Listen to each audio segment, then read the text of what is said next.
Hello and welcome. Today we're gonna talk about innovation, entrepreneurship, and creativity. Today's learning objectives are following. You will be able to describe how innovation and technological change affect each other. You'll be able to discuss the relationship among innovation, entrepreneurship, and creativity. You will be able to understand the many steps involved in creating an organizational setting that fosters innovation and creativity. And you will be able to identify the ways in which information technology can be used to foster creativity and to speed innovation and new product development. To begin with, um, it, it's quite crucial to define the term innovation. You might find many different types of definitions. The most simple one would be that innovation is the process from an idea to getting paid for your product.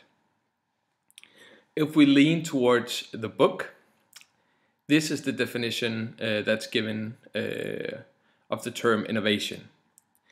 That is the process by which new goods and services or new products and operation systems are developed. And this enables better response to customer needs ultimately.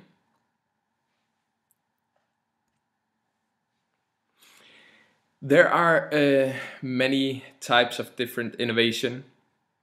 Um, in this chapter, there are primarily two.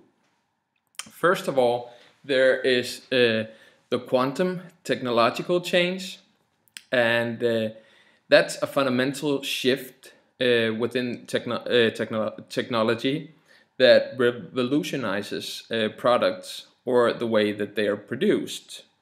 So, quantum innovation is new products or operation systems that incorporate quantum technological improvement. And these can cause major changes in the whole organization. A good example of this could be, for instance, the development of a smartphone.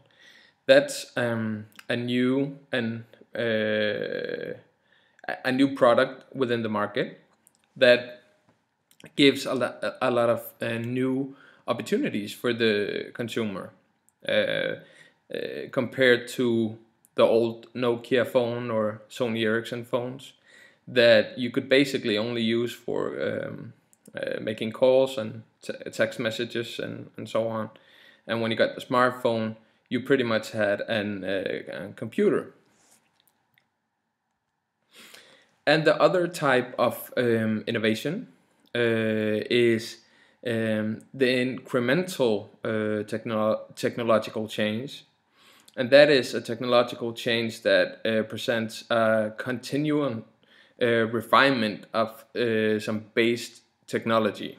So incremental innovations are products or operation systems that incorporate refinements of some base technology.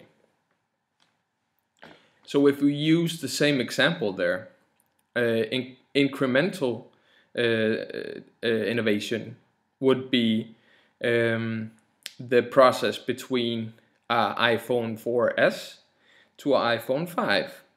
It's minor, or maybe not minor, but not major changes within the same product. Right. When we work with the R&D or research and development, um, there are huge expenses in that process in generating new products or improving ongoing processes.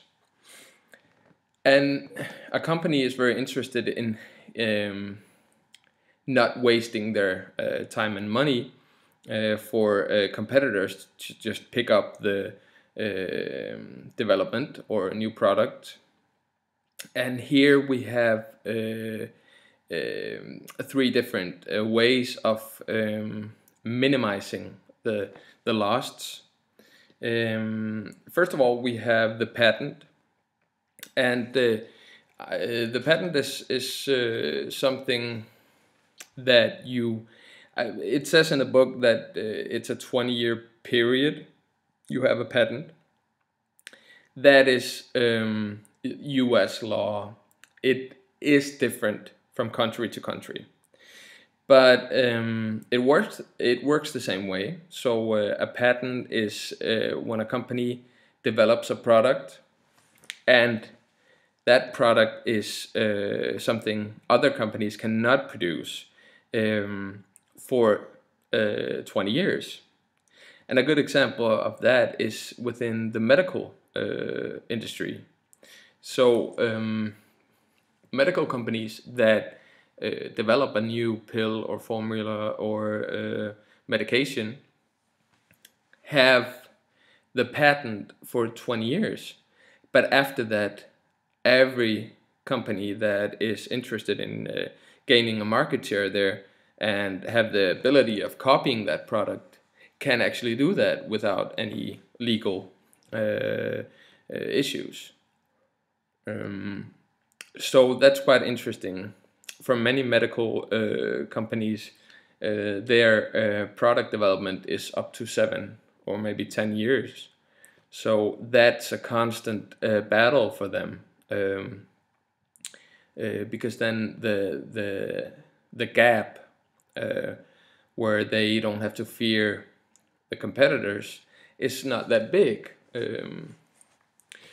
And another way companies can maintain their the product to themselves, or their innovative new thinking, is by copyrights.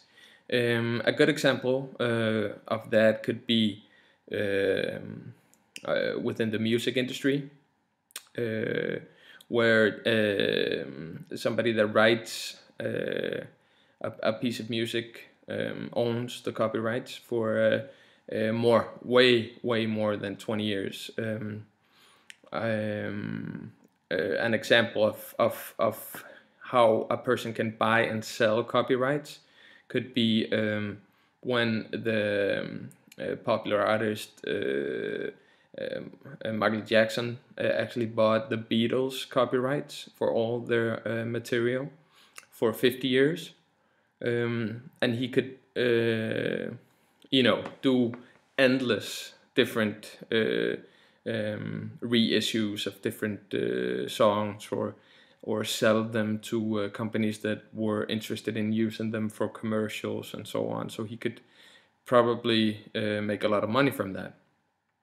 And the third way a company can try to minimize their loss of new products gained from innovation is by trademarks.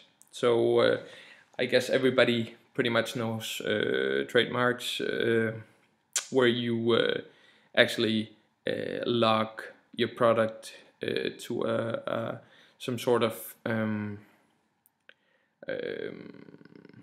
symbol, and you keep that trademark. That is something that, for instance, clothing brands are very how could you put that? They make their living from their trademark.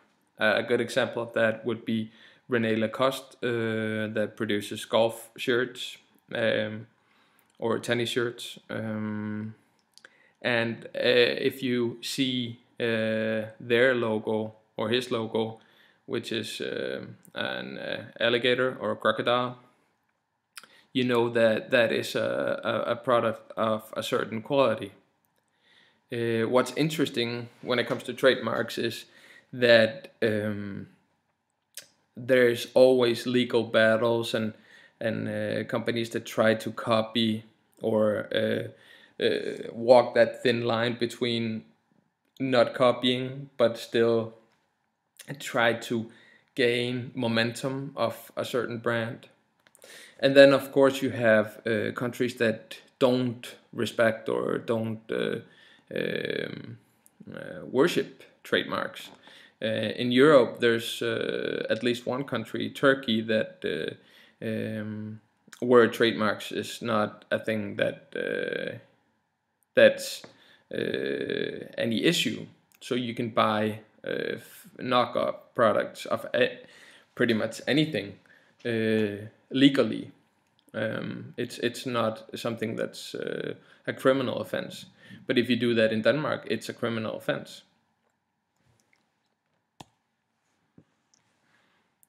Right. When it comes to innovation, it's interesting to look at the entrepreneurship, which is the opposite of entrepreneurship. Entrepreneurship is outside the company, and entrepreneurship is, or entrepreneurs are employees of the company. So the chapter defines entrepreneurs as entrepreneurs inside an organization who are responsible for the success or failure of a project. And if you want to go into details with that, an entrepreneur is one that will notice opportunities.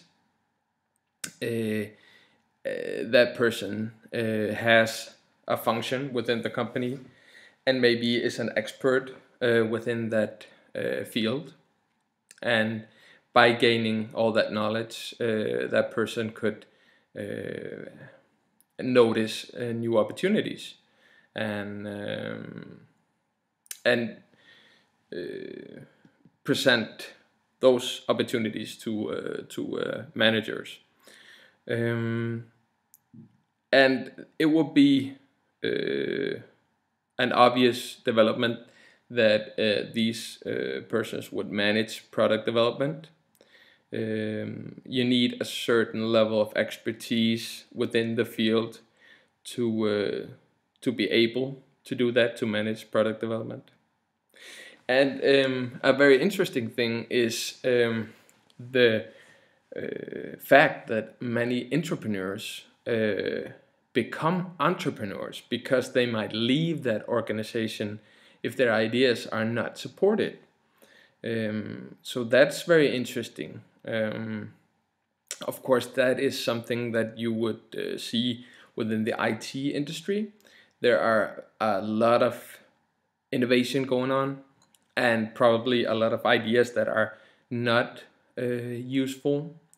But occasionally you might have some really, really good new innovative ideas that managers are not able to appreciate.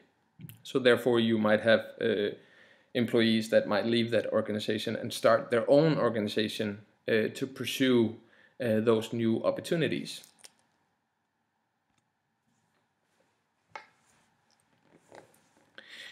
Let's look at creativity. I think everybody has an opinion on what creativity is.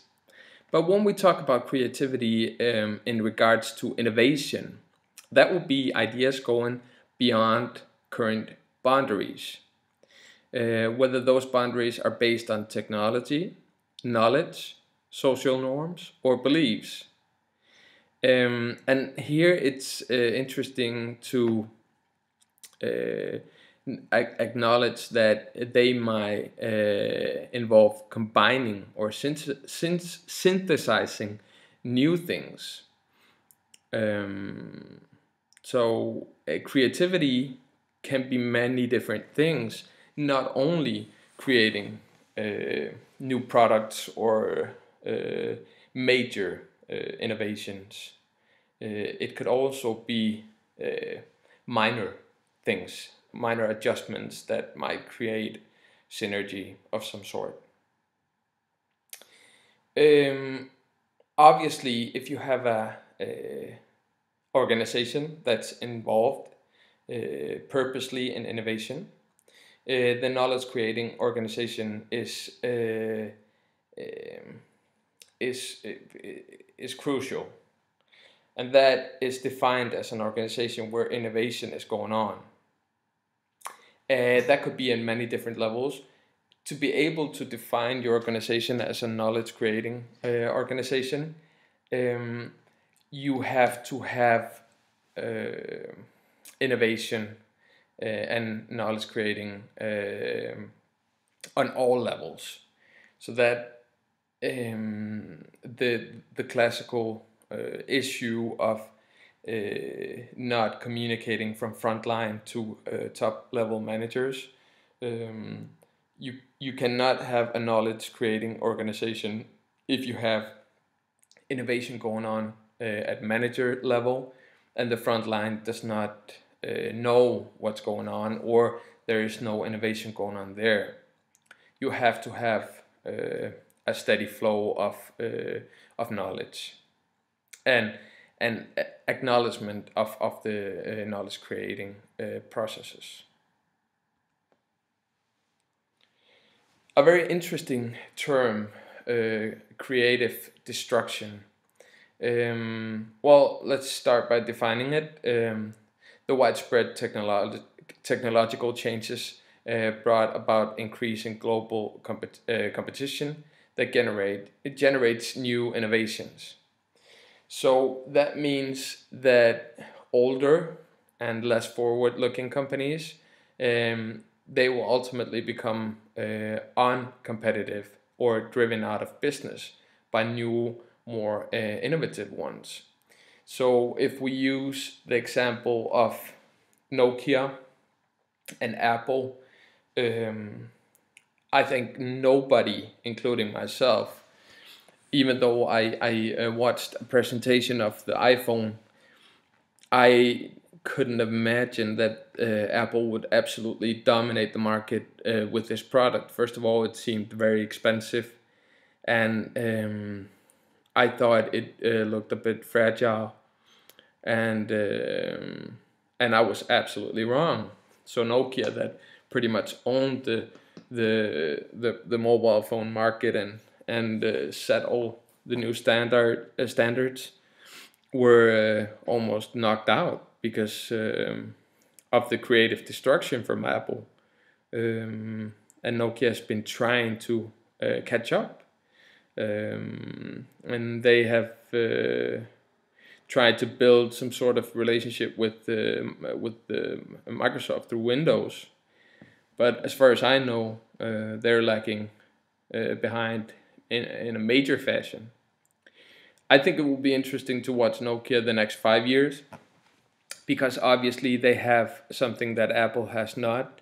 They could maybe appeal to a bit older or more mature market, since everybody has a mobile phone pretty much now. I think a lot of older people are not interested in smartphones.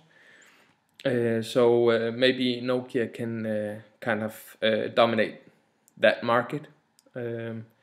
But that's interesting, and that's actually a pretty decent example of how creative destruction works.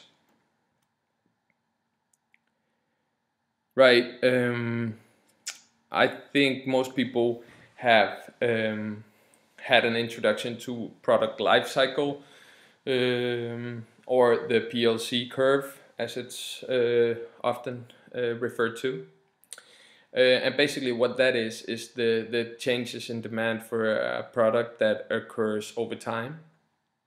And there are 4 phases. And we start out with the embryonic stage.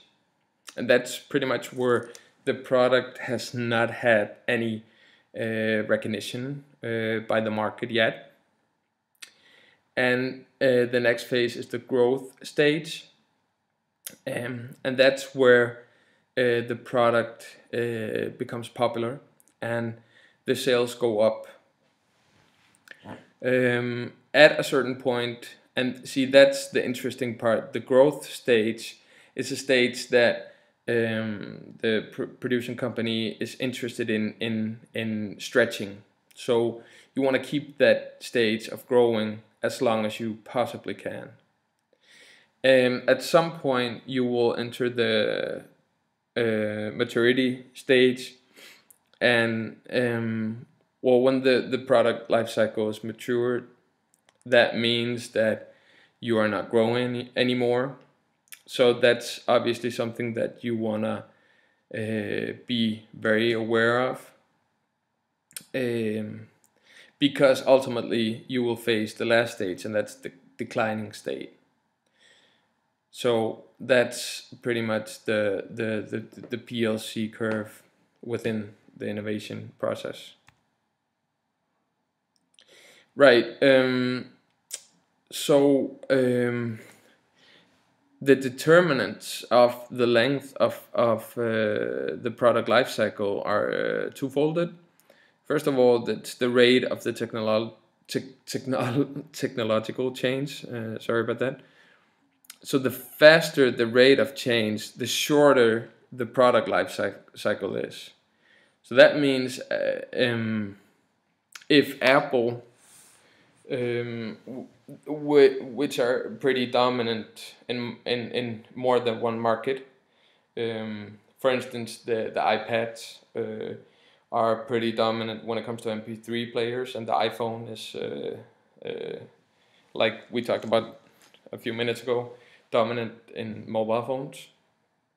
So let's say that, for instance, the iPod, I think it's iPod 2, I think the second generation, which was basically just an iPod with music.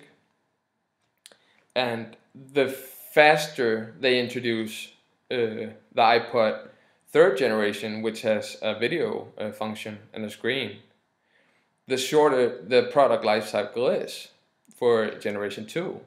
And that is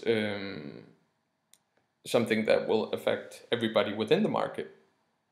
So if you have a brand new product that shows videos and music, and it's almost the same size, why would you want to buy a simple MP3 player, and especially if the prices are pretty similar? So the faster rate of the technological change, the shorter the PLC is. And the second here is the role and fads of fashion. So that might determine the attractiveness of products to consumers or customers. Right, here is an illustration of the PLC curve. That should be pretty common knowledge. But as you see by the two boxes that are put in, one is the rate of the technological change and the other is the length of the product life cycle. And that should illustrate what I've just explained. Okay, so now we look at the managing part of the innovation process. Product management is, well, it's kind of a field of its own. And in this chapter, it's actually simplified quite a bit. I would say, if you ask me, and I've been researching and teaching this field, what is the difference between a project manager and a regular manager? I would say that the main difference is the time frame. Okay, so when it comes to project management, you have a limited time frame to solve or create something, and because of that, everything changes. The budget, the buffer you need to create, like the book mentions a lot, um, there is a rapid change of factors that are in play, plus you are not able to control everything. That's a fact.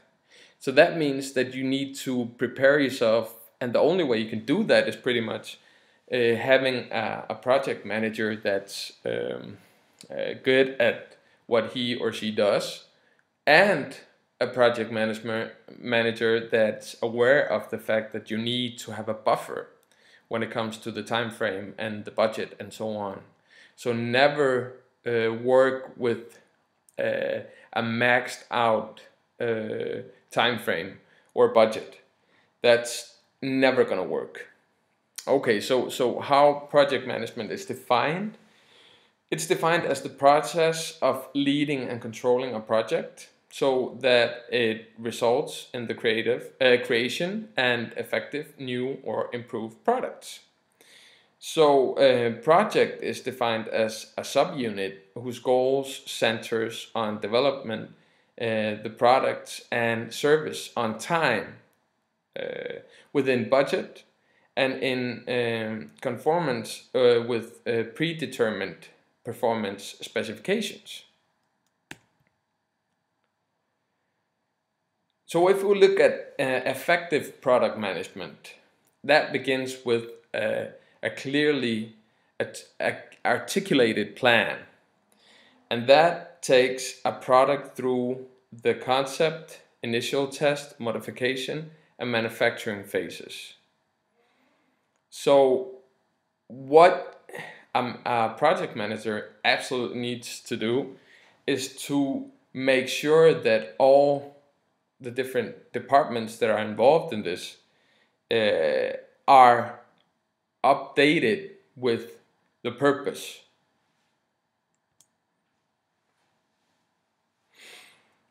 Right.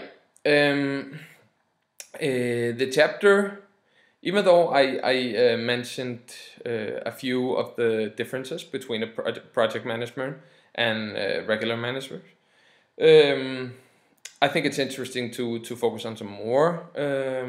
And if you look at some of the other major differences, well, managers often have a high proportion of highly skilled and educated professionals.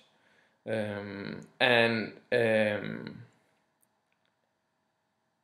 there is the issue of the balance of the team members and the creative efforts with cost and time considerations, because these are crucial when you talk about project management.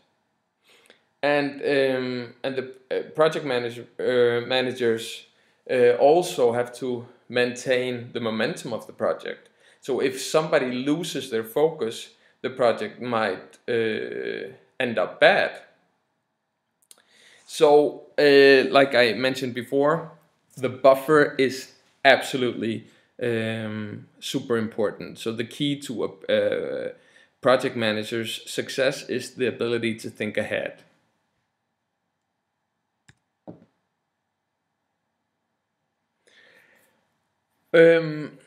I think I would like to mention something that's not mentioned in the book, but I always encourage my students to look at and try to maybe Google it or read a bit about that. When it comes to the quantitative modeling of your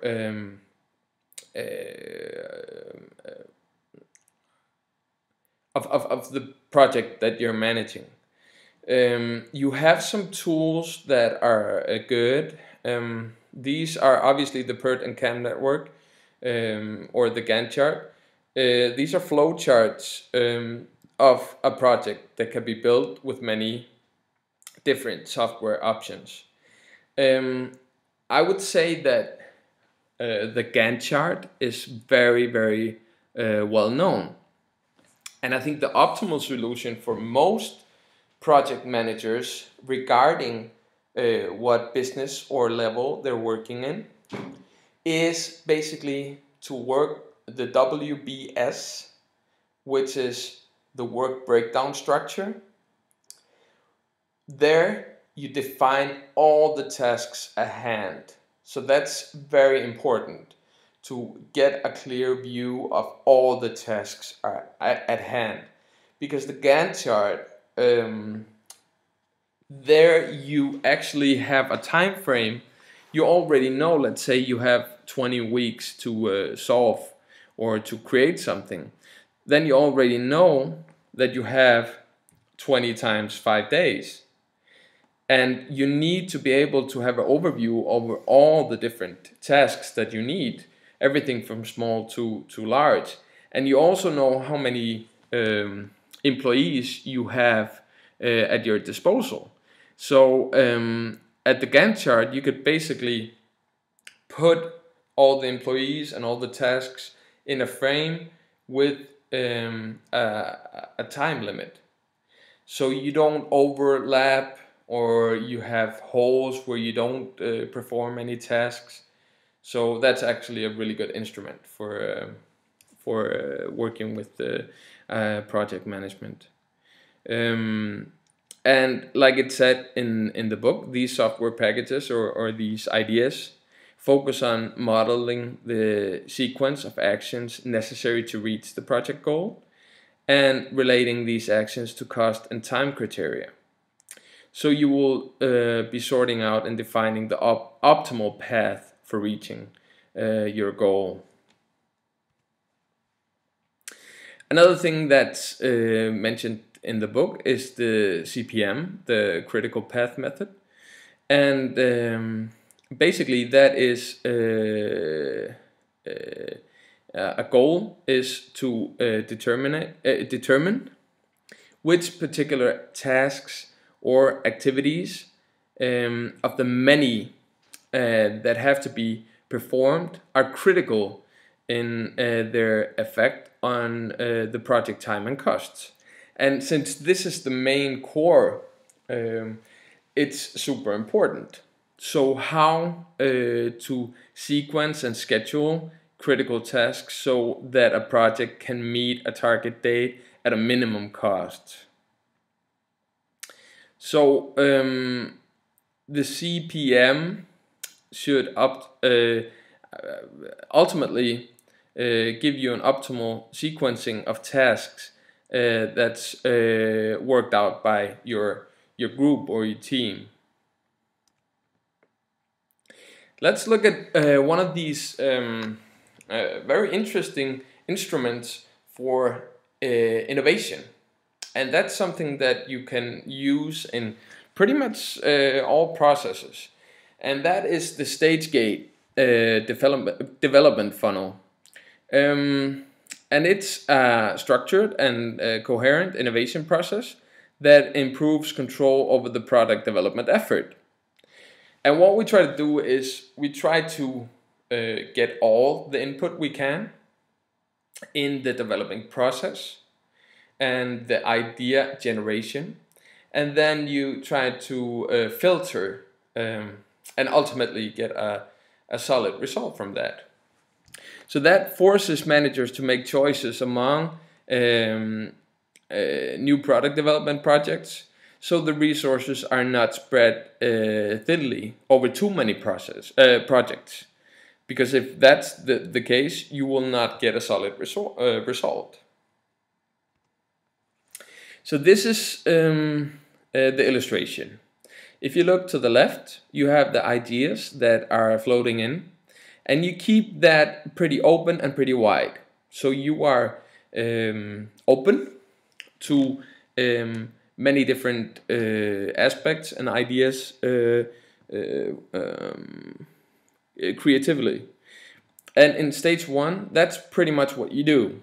Then, like you see, you have two yellow stripes. The first one from your left to your right is called gate 1.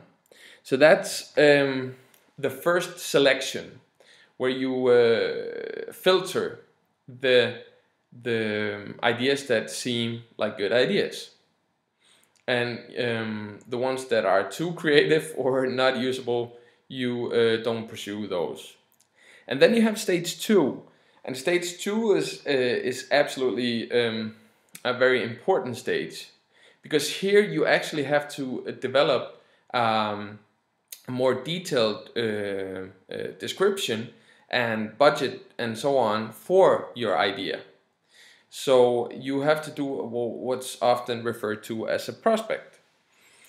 So at the end of stage 2, you have gate 2.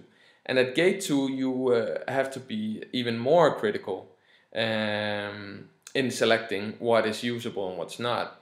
So there are two different scenarios there. Either you get approved and then you have an all-in project that the organization is going to try to realize and put in work. Or you have something that you put in effort that's going to be rejected. And the rejected can end up in two different ways, either as something that's shut down, a process that's shut down, or a process that you still have a certain belief in that is going to be redefined and maybe make a new prospect and work some more on that. And then you have stage 3, which is the main development that's ultimately going to result in a final product.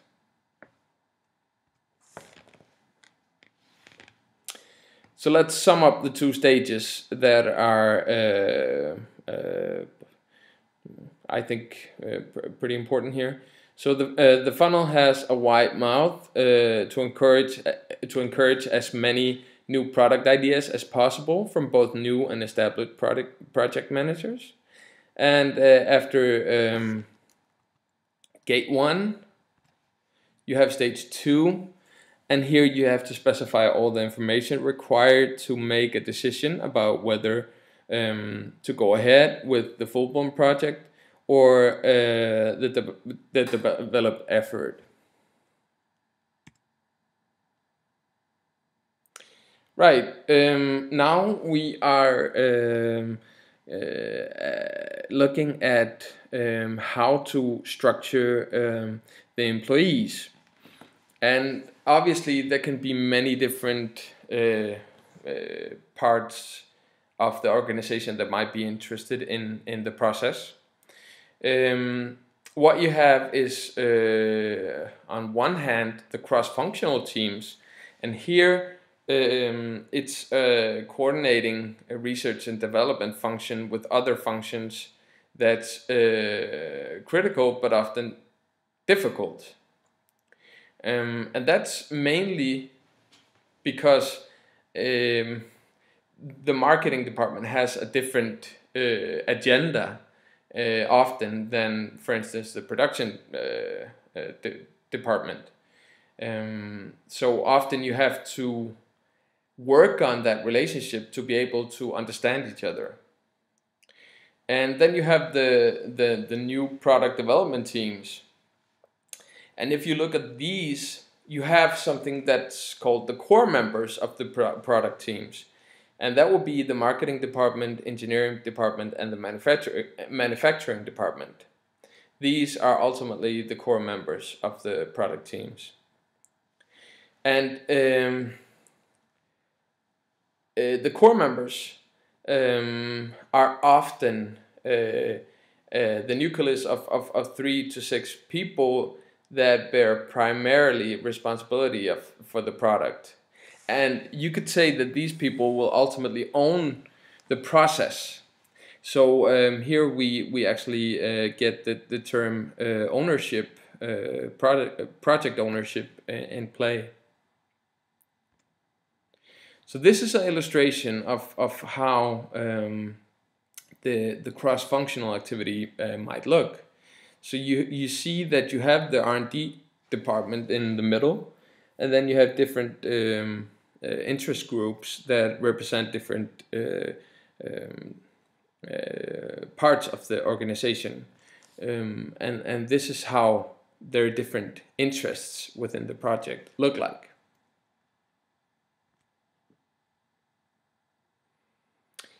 Right.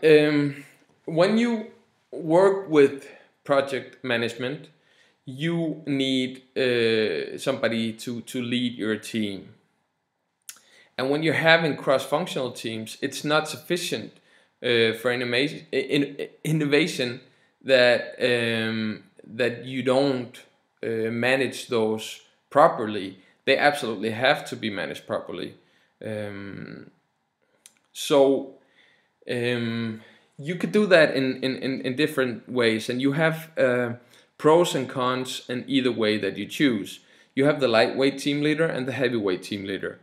And the lightweight team leader is a mid-level functional manager who has a lower status than the head of the functional departments. And you could say that the pros here are that you have a manager that does not have personnel responsibility or budget responsibility and so on. So this type of manager can actually go up to bird perspective and work on this project without having any like heavy responsibility, and that can absolutely be profitable. The problem is that, or the con here could be that the person that's a lightweight team leader does not have very much authority. So that could be a problem in getting the ability to cut through and get the respect that is needed. And the other option is the heavyweight team leader. And that is what is called a true project manager, who has a higher status within the organization. So obviously that is optimal in many situations because of the authority. But again, this type of team leader has the con of being biased, which is obviously not optimal in all situations. So there are pros and cons in both solutions here. Right. There's a term called skunk works, and that's actually quite interesting. That's a temporary task force that is created to expedite new product designs and promote innovation by coordinating the activities of functional groups. And what's interesting about this type of work is that what you do is you create an island of innovation located away from the organization. And then the group is actually dissolved when the product is brought to the market. So it has a limited life circle, if you want to use that term. On the other hand, you have the new venture division, and that is in many ways a similar organ, and it's a self-contained independent division that is given the resources to develop a complete set of value-creating functions to manage a project from beginning to end.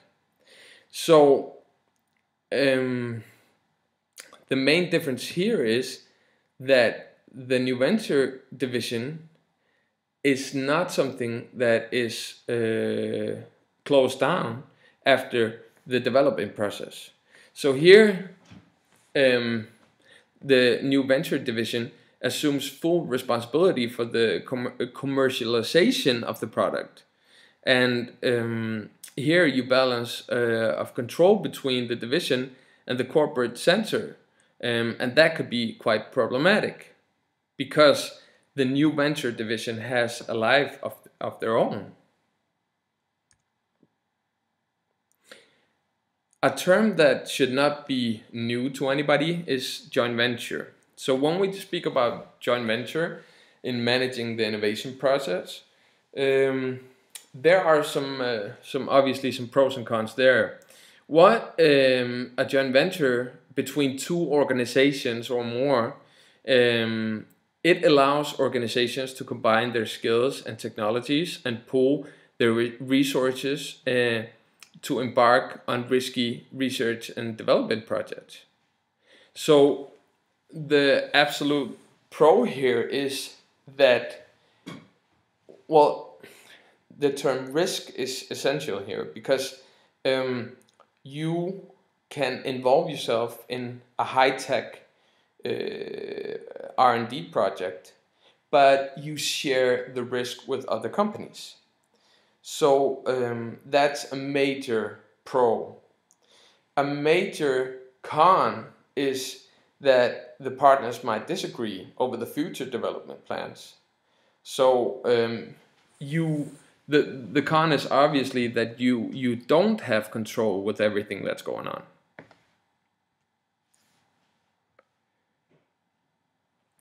A company that is interested in innovation has to look at the culture within the organization to be able to work with innovation. So to be able to create a culture for innovation, there are three main steps. One is the organizational structure. So here it's crucial to create a right setting for fostering innovation.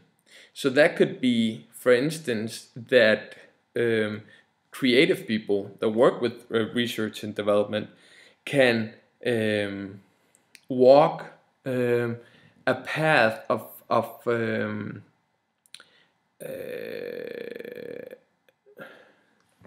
how can you explain that? Well,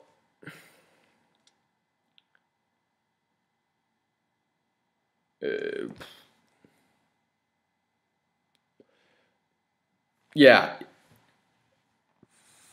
it's basically a career path which embraces the creativity and the innovation. So let's say a major issue within the financial sector is that managers are becoming managers because you cannot in the Danish financial sector you cannot have specialists or creative people that get a higher pay than a manager. So what you see is many managers that are pretty much specialists that take on the manager function only to get more pay. If the organization was structured in an innovative way, that would not be a problem, because then you could have specialists or creative people that would get more pay than managers because their function is more valuable. So the organizational structure is very important when you create the culture for innovation. Secondly, people. So organizations need to guard against too much similarity. Obviously, the people that you recruit have to have the same objective and the same way of looking at the picture as a whole. But still, you need people that are not completely the same. If you have, like, it's the same logic as if you do things the same way as you've always done, you always get the same result. So you need different profiles within the organization to be able to create a culture for innovation. And the third point here is the property rights.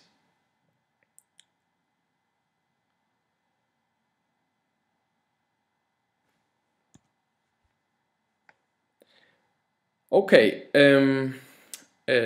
we have circled a lot about IT, information technology, and innovation. And that is because information technology is so important for all organizations, and it's a rapidly growing industry in all shapes and forms, both with software and hardware and so on.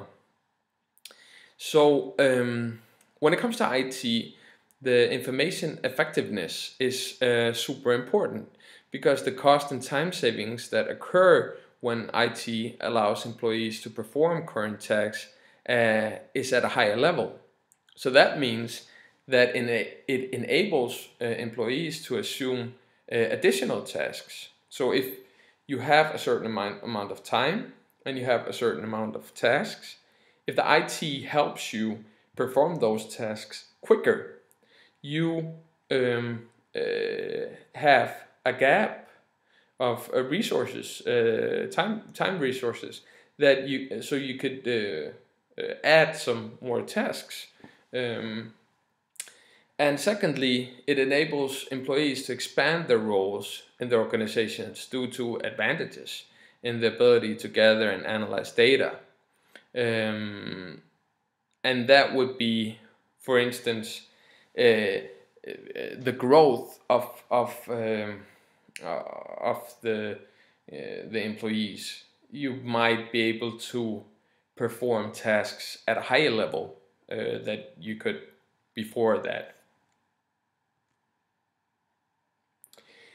A very interesting thing here is the synergies.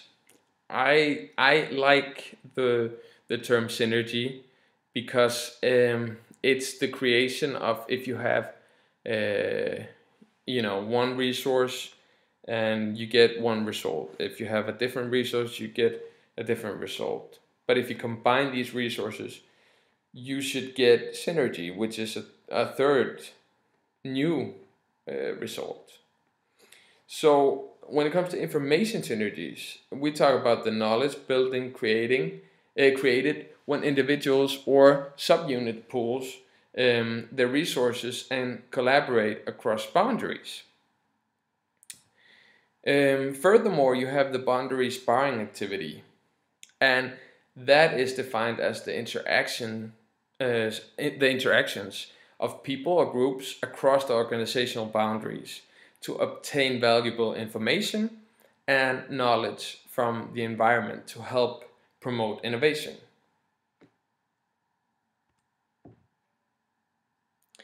Right. And the IT, the information technology, affects the innovation process through its many effects on organizational structure. Because the IT gives lower level employees more detailed and current knowledge of consumers and the market trends and opportunities. And one could think of CRM, customer relationship management, and that kind of software or way of thinking. Here, you within the CRM, you gather data that you can use for creating more business through opportunities, because you get the loyalty and from the customer, because you have more information regarding the customer. And also, IT can produce information synergies, and that would facilitate increased communication and coordination between decentralized decision makers and top managers. Right. IT means that fewer level managers are needed to handle problem solving and decision making. So that would mean that obviously you could use those managers for something else, or you can cut them loose and save that cost. So IT provides lower level employees with more freedom to coordinate their actions. And that means that information synergies may emerge as employees experiment and find better ways of performing their tasks. Obviously, that could work the other way around as well, that maybe employees find new ways that are more demanding and less effective. And ultimately, IT facilitates the sharing of beliefs, values, and norms. And this allows the quick transmission of rich and detailed information between people and subunits. All right, thank you very much.